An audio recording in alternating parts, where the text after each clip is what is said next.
Jam Live Music Arcade. Yeah, and as you can tell, the title is stupid. The game is equally as dumb. Since they try to sell it off as like a Guitar Hero Rock Band style game, since it asks you to play with a guitar starting out, and from looking at the track listing, which is I think 34 songs out of the gate, and it doesn't seem that bad till you get in the game and you realize this is nothing more than, how did you put it, synthesizer or whatever? It is basically an electric organ. Yeah. It's like blue, red, yellow, yellow, red, blue. And all that to playing Moby. It is, like Troy said at the very beginning, they give you a diagram in the tutorial of playing with a Rock Band or a Guitar Hero guitar.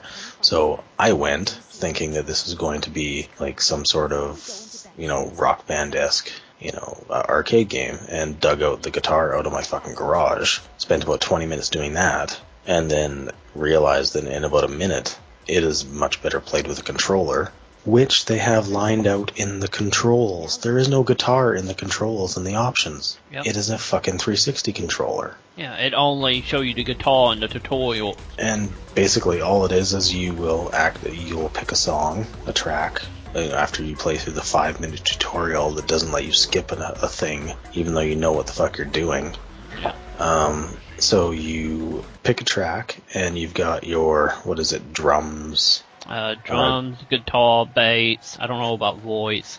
Drums, guitar, bass, vocals, and keyboard, or keys. And within all of those, you have different, basically, equalizers that are assigned to your face buttons and your right bumper. And you can activate one, none, or all of those at the same time. They will basically activate a different beat, a different rhythm, a different vocal in the song, and you can make your own mix. Yeah, just using the sampling, whatever song you pick. Yeah, there's really no end goal to it. Yeah. You can get a bronze, gold, or bronze, silver, or gold medal. But the way I got a gold medal in the first track was to hold every button down and press up and down on my D-pad until I got a gold button. Yeah, it doesn't seem to have actually any focus or any type of game there, and no real reason to have golds or medals in it. Yeah, I mean, because after I quit out of the game, and it, repeatedly asked me and said, do you want to buy the full version of this game? And I said, no, I do not. And then it goes back to a static screen that said, make your own mix or just get lost in the music sandbox. It's like, I don't want to play a musical sandbox game. Anybody that's interested in making their own music is not going to be buying an Xbox Live Arcade game they can play with either a controller or a fucking plastic guitar.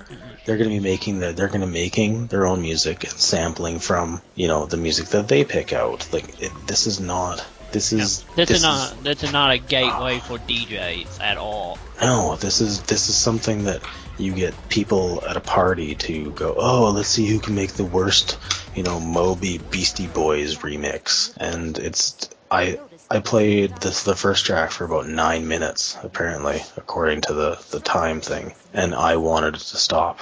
There was no fun in it. It wasn't like for a musical gaming instrument. It was sterile, and there was really no creativity to it. It was just like you're taking other people's samples and just trying to mash them together. And hoping you get something that doesn't make you yield bleed. Yeah, with really no end goal. Like the end goal is to listen to what you've made. That doesn't sound good because it's really bad samples. Yeah, all of a sudden you'll get like a hey yeah, and you can repeat that over and over again ad nauseum if you want to, and then just oh hey I really like that, so I'm going to kick up the drums a little, and it's don't buy this.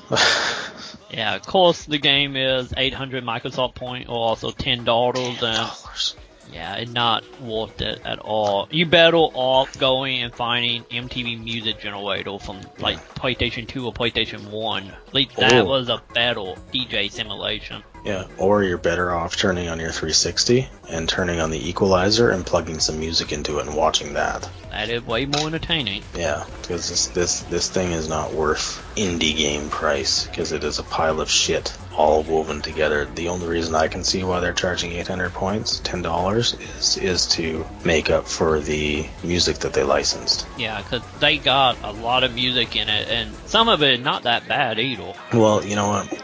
As I'm sitting there, I go, you know what? If I want to listen to drum and bass, I'll go hang out at a high school and listen to some kid pumping out of his truck. I don't need to fucking have this pumping in my house. And you probably can throw $10 at the kid and get way more satisfaction out of that than playing those. Yeah, because I'd throw it in rolled pennies. Exactly.